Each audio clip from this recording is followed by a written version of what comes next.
Belakangnya Mas Anggit ada tumpukan nih. Ya, ini tumpukan. Kalau dari sini nggak kelihatan sih kecuali kalau nanti dibuka. Nah, itu ada majalah Hai.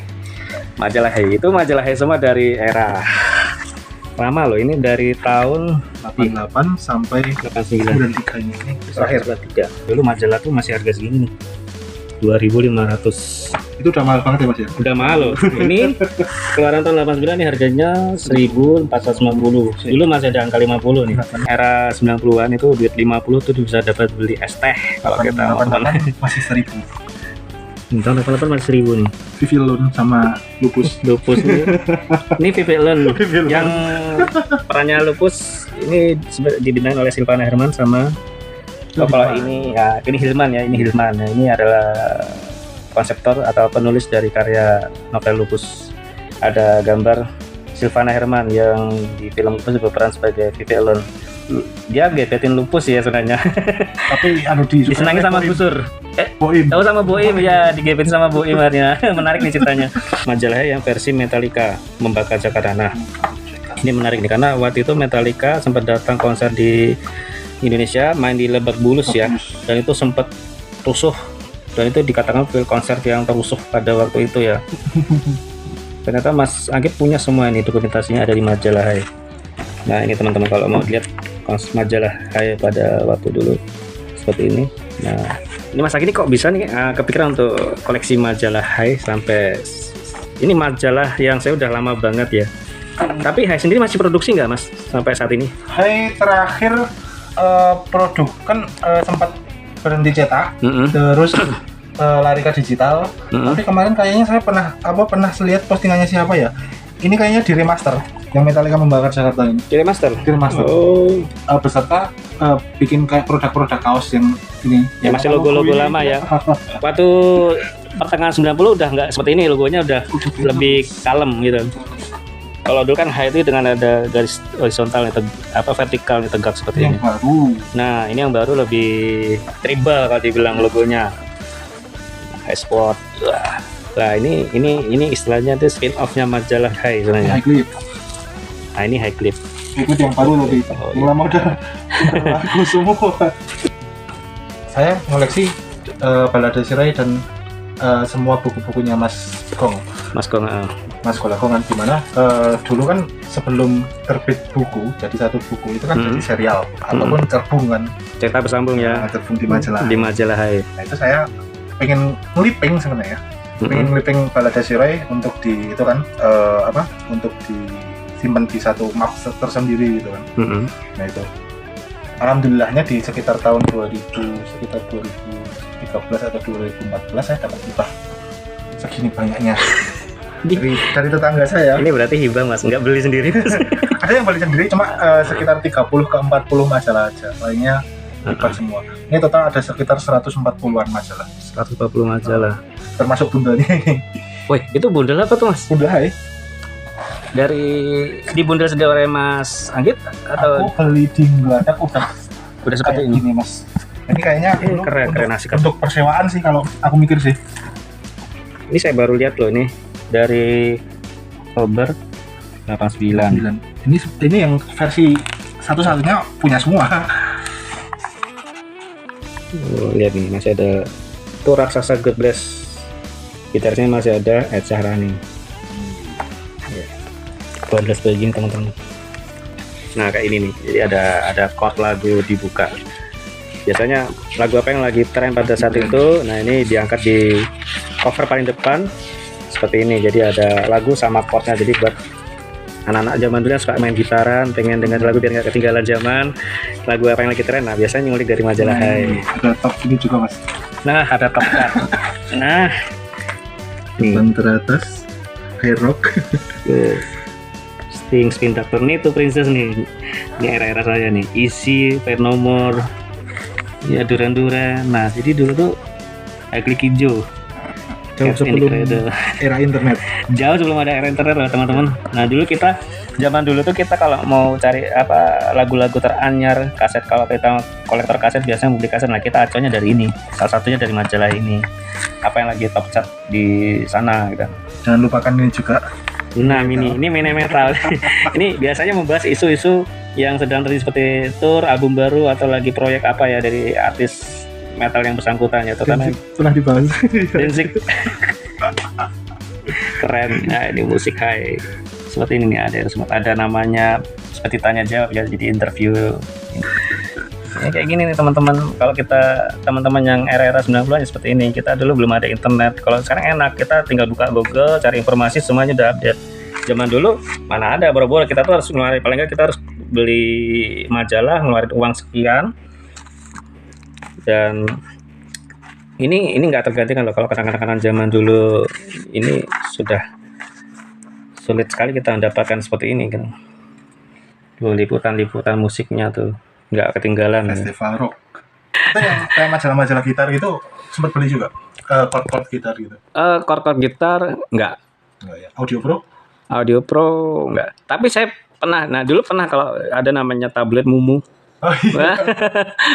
Itu Mumu itu kalau nggak salah ya, itu adalah salah satu tabloid yang pernah membahas Hidayat Record. Oh ya. Salah satu record label yang berbasis di Bandung yang awalnya memproduksi katalog-katalog Sunda, bisa melenceng jauh ke jazz. Oh iya. Kalau ada di situ. Iya, ada yang bahas itu cuma tablet Mumu itu aja. Tablet Mumu dulu, saya masih ingat. Iya. Belinya tipis, coba berapa lembar gitu kan. Tapi dia terbitnya mingguan. Tablet Mumu. Jadi Mumu itu kepanjangan dari Muda Musika itu. Tablet kuning kalau orang bilang. Karena korannya tuh serba kuning. Terus akhirnya setelah itu saya sempat langganan majalah. Oh ya, sempat ada majalah Chord Bolong. Aku masih punya chord bolong yang O-nya kan? Yang O-nya dibolong itu chord bolong gitu. Kalau orang bilang kan majalah chord, tapi kalau kita nyebutnya chord bolong. Habis itu ya News Musik saya nggak sempat. Ripple sempat. Nah itu. Itu banyak sekali teman-teman. Jadi sempat ada majalah Rolling Stone segala ya kan yang membahas. Habis itu ya udah setelah lepas tahun 2009 saya udah nggak banyak ngikuti perkembangan musik ya, karena waktu itu kita sudah marak internet ya. Udah marak YouTube. Jadi ya anak-anak zaman sekarang beruntung lah, istilahnya terima kasih dengan era internet sekarang, karena nggak seperti kita zaman dulu. Kita ini susah payah, kita ini harus bela-belain nabung ngisiin uang cuma buat beli majalah, kadang berlangganan. Kalau dulu saya sempat berlangganan. Jadi Balada Sirai Bedes lah yang komplit dari majalah ini. Jadi acuan pertamanya sebenarnya sebentar dulu Mas, berarti ketika Mas Anggit mengenal Balada Sirai sebenarnya itu langsung dari novel apa dari majalah dulu? Dari novel dulu. Oh, dari novel dulu. Dari novel dulu yang Betis. Kan dalam proses mencari 1 sampai 10 itu aku baca PDF-nya dulu. Udah kelar kan, tinggal nyari fisiknya. Oh gitu. Ya, ini menarik, saya sampai speechless loh teman-teman. Karena nggak nyangka akhirnya ketemu dengan seorang teman yang ternyata bisa mengembalikan ingatan saya ke masa saya pra-remaja ya, istilahnya masih ABG. Ketika itu saya masih SMP, berkenalan dengan kaset, berkenalan dengan novel, komik, sekarang dengan majalah yang pernah saya baca. Ini semuanya ada di Mas Anggit semuanya nih. Saya sampai tak bikin speechless lagi mau Mas. Apa Mas? Karena jenengan tadi udah banyak cerita, kalau jenengan ya bisa dikatakan kan ngefans sama almarhum Pak Hilman Hariwijaya ya. Saya juga termasuk penggemar penonton juga, dan Mas Gong dan Pak Hilman itu kan satu kan, sebenarnya sahabat. Jadi kasih ini bisa jadi bahan bacaan di rumah Mas. Wah, ya Allah. Lupus dan Roy, obituari yang ditulis oleh Mas Gong untuk Pak Hilman. Wah, ini teman. Wah, gila. Saya ngeliat, sudah lama ngeliat foto ini Mas. Ini majalah Hilman ketika stylenya masih dia seperti istilahnya apa ya, alter ego-nya dari Lupus ya, dengan rambut model duren-duren, karena dia penggemarnya John Taylor. Jadi rambutnya teman-teman kalau era-era tahun dulu ya, rambut ini disebut namanya rambut model mulet. Iya kan, mulet apa mulet ya. Jadi jadi ada jambul di depan seperti ini, terus tipis sampai gondrongnya belakang. Nah dulu kayak ini rambut jambul kalau orang bilang. Nah, ini namanya Hilman Hariwijaya. Ini idola saya dalam karya lupusnya. Dia ini sangat mengena saya karena ya berlatar tentang anak-anak sekolah sih. Meskipun saya waktu itu masih SD, tapi kisah cerita tentang anak SMA. Ini saya terharu loh Mas ini. saya benar-benar saya nggak nyangka nih Mas. Masih punya dobelan Mas, tenang. Masih punya. Ini buat saya Mas. Iya. Ya Allah.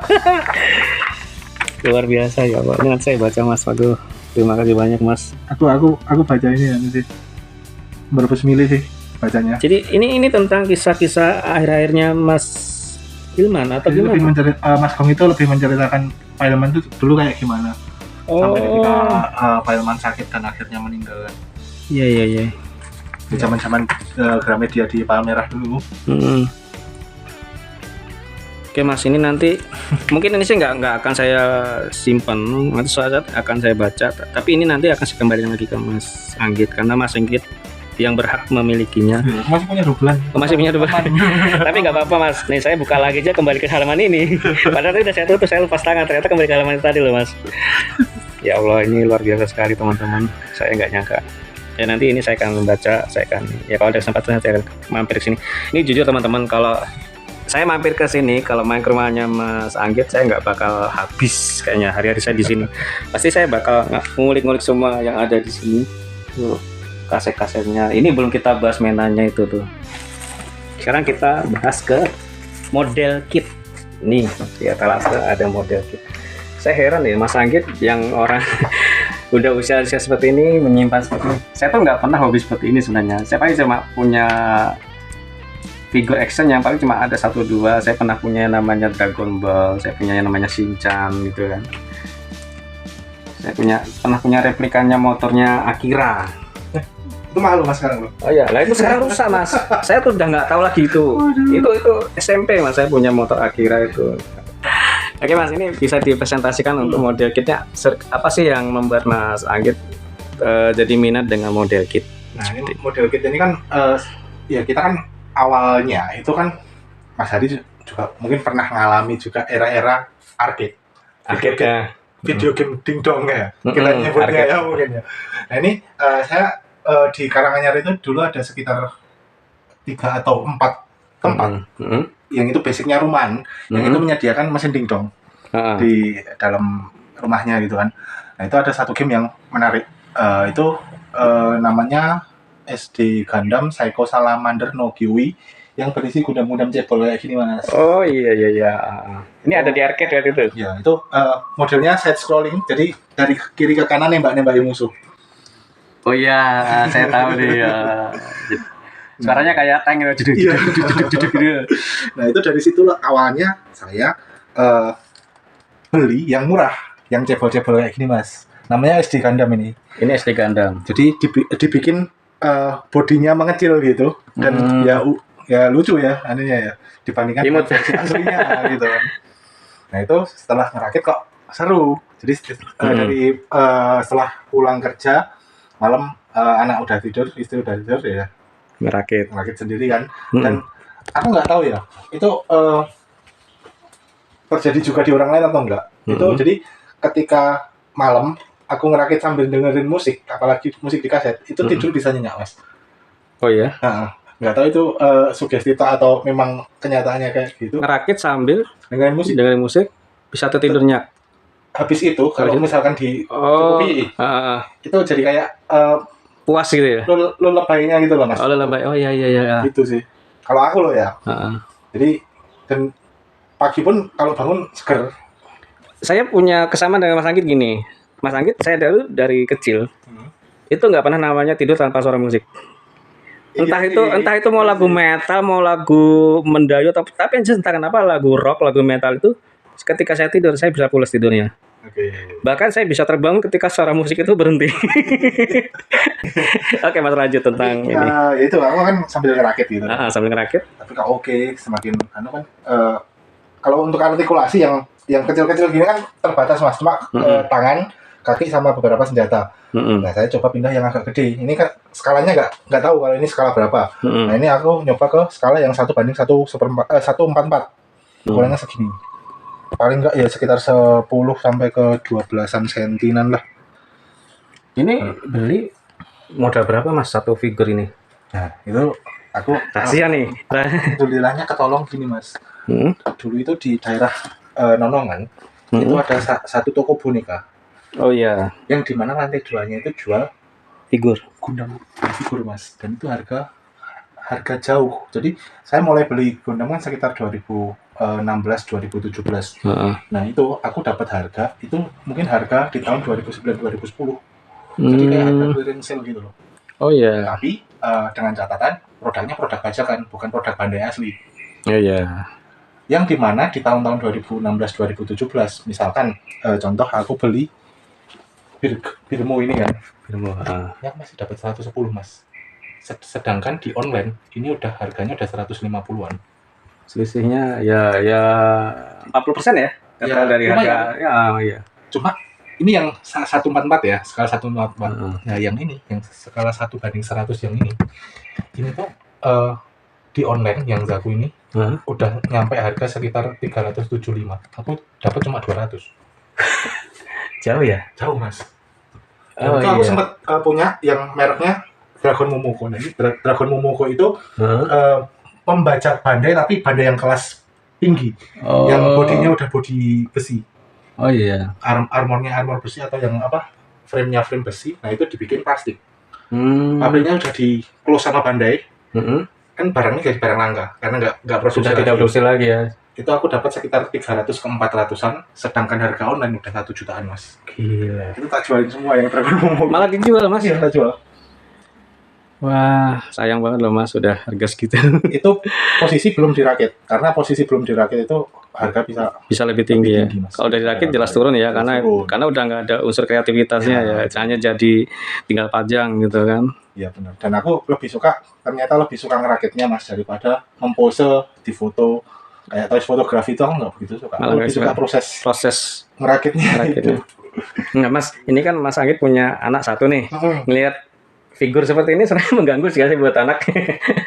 Sudah dibedakan Mas. Jadi untuk mainan-mainan yang di dalam lemari itu nanti kalau udah agak gede. Kalau umur kan masih 3 tahun ya. 3 tahun. Jadi tak batasi. Aku mungkin akan ngerakit Gundam sama anakku nanti di umur sekitar umur 8 ke 9 lah. Itu udah mulai tak ajarin dikit-dikit. Jadi bisa ngerti cara merawatnya. Jadi sudah tidak merusak lagi. Sudah nggak merusak. Cuma untuk waktu-waktu ini mainnya sudah tak bedain yang boleh dipegang dan yang nggak boleh dipegang.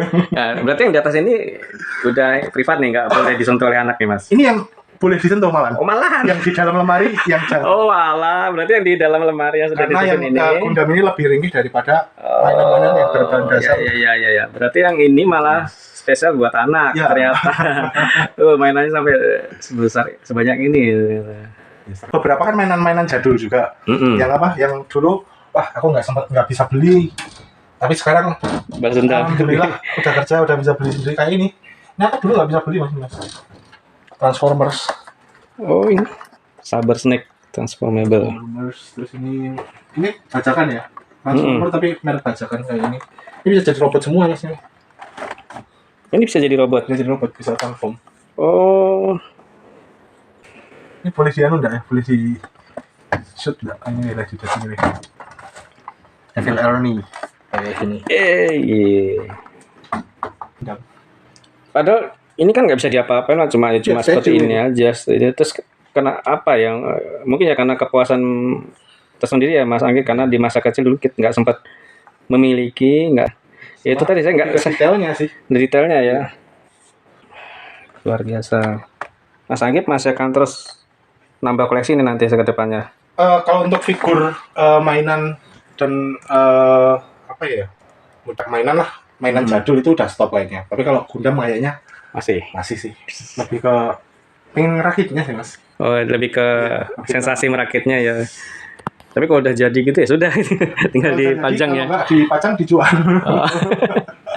Lagi yang lihat sosial media lagi, ternyata Mas Anggit ini buka lapak benda-benda koleksi kesayangannya itu dijual ya. Di Gatsu ya Mas ya? Di koridor Gatsu. Matahari Singosari itu ke utara. Sepanjang itu biasanya. Dan eventnya Solo Isolo biasanya Jumat dan Sabtu tiap minggunya. Setiap minggu, berarti setiap minggu mulai sore? Mulai, aku biasanya buka lapak itu habis maghrib, tapi open area itu biasanya jam 5:30 itu udah pada ready sih. Sampai jam 11 malam. Sampai jam 11 malam. Dan itu Mas Anggit membawa bisa muat berapa bawa nih yang dari semua barang-barang di koleksi? Aku biasanya cuma bawa 2 kontainer ini sama 1 bus yang segini. Itu jadi tiap minggu tak shuffle barangnya. Jadi Tukar. kadang bawa kaset dan buku, terus bawa mainan dan CD. Jadi sekalian ngecek ombak. Oh, sambil anu ya. Nah. Istilahnya pesta opnam. Jadi masyarakat Solo sih masih enggak gitu loh. Ya, masih Sambil ngecek itu sih Mas. Jadi teman-teman, Mas Anggit ini setiap weekend hari Jumat dan Sabtu. Kalau tidak hujan Ya mudah-mudahan ya ada cuaca cerah karena belakang ini kan udah masuk musim hujan ya. Apalagi ini kan tahun baru nih Mas Anggit. Oh ya, saya lupa mengucapkan selamat tahun baru Mas Anggit tahun 2024. Bertepatan hari ini hari pertama kita di tahun yang baru. Bertepatan dengan awal Januari dan ini kunjungan saya dengan Mas Anggit untuk episode tahun ini 2024. Episode pertama di 2024. Yang pertama 2024 ini official nih Mas Anggit, spesial tahun pertama, hari pertama ya tahun baru juga saya ngeliput Mas Anggit. Apa yang sudah saya liput hari ini termasuk mungkin yang sudah terlintas ini ada kaset, ada action figur ya. Ya figur, terus ada majalah-majalah komik-komik juga Mas, dijual juga berarti ada di pasar. Nah itu nanti Mas Anggit bisa ketemu ya teman-teman dengan Mas Anggit nanti ya di situ ya di weekend ya di Kalidegas apa aja. Atau yang kalau nanti kurang komplit bisa langsung datang ke rumah ya Mas. Bisa datang ke rumah ya. Mas kalau boleh tahu rumah Mas Anggit di mana nih detailnya kalau teman-teman mungkin pengen mampir. Untuk alamatnya ada di Jenglong RT 3 RW 1 Kelurahan Bejen Kabupaten Karanganyar. Cek di Google Map itu Ulf's Dormitory. Nomor kontak Mas? Nomor kontak 089 910 65666. 65666. Oke. Ya sukses terus buat Mas Anggit. Saya melihat koleksi ini saya pasti akan kembali ke sini karena masih ada beberapa barang yang saya pengen banget saya bisa ini ya sekedar untuk meminjam ya istilahnya. Ya itu aja teman-teman. Kita nanti akan ketemu lagi dengan episode selanjutnya. Selamat Mas Anggit, sukses selalu. Tetap lancar rezekinya ya Mas ya. Semoga berkah tahun ini. Ya, dan sukses untuk dagangannya Mas. Iya, itu aja teman-teman. Jumpa lagi dalam kesempatan berikutnya bersama teman saya. Bye bye Mas Anggit. Yuk.